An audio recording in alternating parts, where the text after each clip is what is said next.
Welcome back. This is a video about mule ear pockets, sometimes called dog ear pockets. They're traditionally seen on breeches in the late 19th century, but the first time I came across them was when I was making American Civil War uniforms.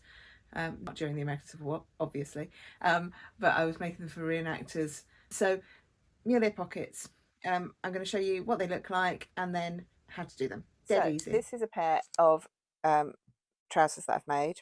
They are mid to late Victorian. They're either called mule ear or dog ear because in theory that flap, it looks like an ear. And I kind of get it with a, I'm not entirely sure about mules, but I kind of get it with a dog because that's kind of like a little terrier's ear, I guess, kind of, maybe. But yeah, so that's why they're called that. And they're very similar to the pockets that you'd find on late 18th, early 19th century breeches, although they don't seem to be termed as mule or dog ear. It might be an Americanism. If you know, please let me know in the comments below. I will do a little bit of research about it, but as far as I'm aware, they only actually started being called that in kind of the mid 19th century. I quite like it. It's quite an easy pocket to make. A lot of the principles are the same for the as the standard side entry pocket. So let's get sewing. So as with other trouser pocket configurations, you have to attach a facing to the pocket bag. So I'm just doing this now. They're a slightly different shape to they would be if they were side entry pockets for mule ear, because it doesn't need to go down the side of the trouser seam. It sits on the corner. And what I've done here is I've cut the pocket bag just as a generic pocket bag, but the facing, the woolen part, is the shape of the trouser. So that's the top edge of the trouser and that's the side seam shaping. So I'm going to just trim off that excess of the pocket bag. I've overlocked or serged this edge and this edge here, but this edge is still raw, but when I come to when I've attached it to the trouser, I'll actually sew it, I'll serge it or overlock it then. So I'm just going to attach these facings. So I'm just on the edge of the overlocking. If you don't want overlocking there, then obviously you can then, if you want to, you could always just if you've got a raw edge, you don't want a raw edge inside your pocket.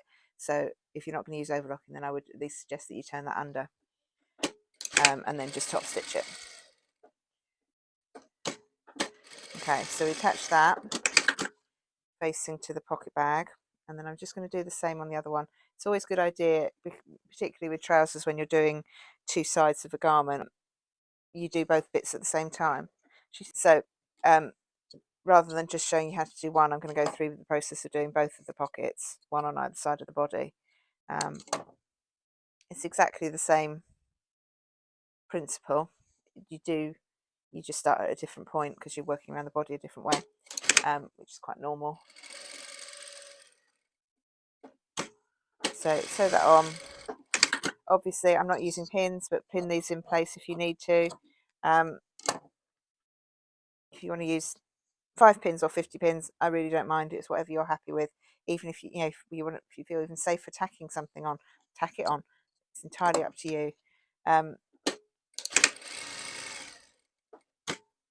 The more and more you sew, I would imagine that the less things that you use to hold things in place, because you know your pieces. There's things which I always pin in place, and then there's other things that I don't always pin in place.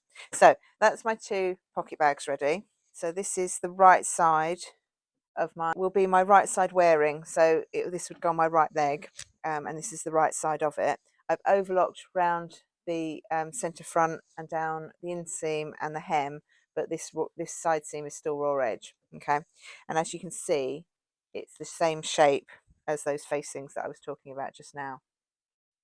Because what we're going to do, we're going to lay the facing on with the pocket bag, and we're going to put them right sides together. Okay, and then we're going to sew from there to there. It's within the facing. Okay, and that stitch line there is telling me that's where the facing's attached. So within the facing space. Okay, so I'm just going to use a 1/2 inch seam allowance, reverse at each end, so reverse there, get to your top corner, lift the foot and reverse. Okay, and then once I've done that, I'm going to snip down to that stitching at each end, and then I'm going to snip the excess off the corner. Okay, and then before I do anything else, I'm just going to put the wrong sides of my pocket bag together so that I can just sew around the hem. Okay, this is so that I can turn it through and get a finished edge on the bottom of my pocket bag.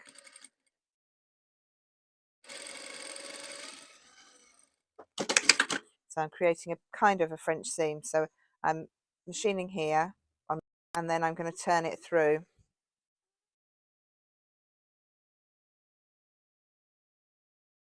And then I'm going to machine exactly the same place. And this is the side that's going to show. So I'm now going to just top stitch it.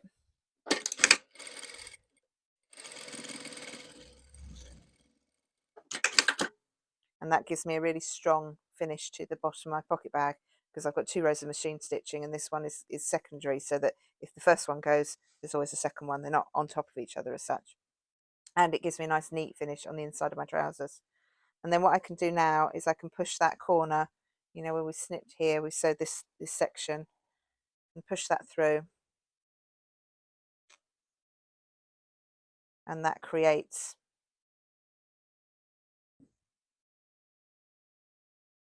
my pocket.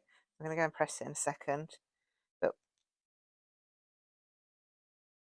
okay, it will sit like that. You always have to go into a seam at the waist and the side, obviously. So here, that's going to join to the side seam, and up here it will join to the waistband. And the last thing to do would be to put a buttonhole and button here to hold it in place.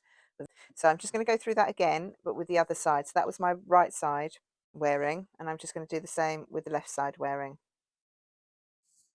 So this is the right side of my trouser leg. I've overlocked the centre front and the inside leg, and then I'm going to take the pocket bag, which has got the facing, and put the facing so that that side is against the trouser leg.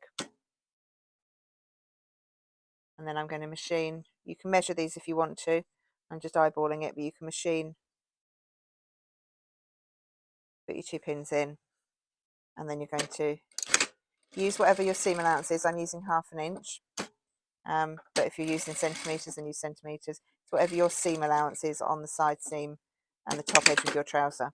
Okay, and then take those 2 out, snip that down, trim that corner so that when you turn the corner through here, once you turn it through, if you leave all that bulk in, it'll be really lumpy. So it's just to clear that. And then flip the trouser pocket so that the facings are showing. I'm just using the width of the foot as a guide for the edge of the stitching, and turn it through. You can go and press this at this point if you want to.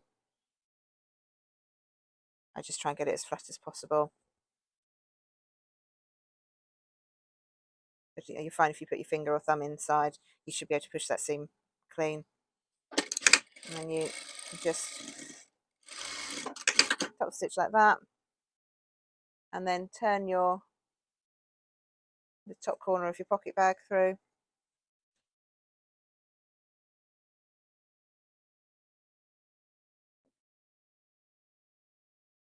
And then, as I said just now, the last thing you do on here is you would buttonhole that and put a button in. But the next step, that's your final kind of step, the next step is to actually overlock the top, overlock the side seam, and then attach the rest of the trouser, do the fly, etc. Okay, but that is your how to construct your Mule Ear pocket, which I think is really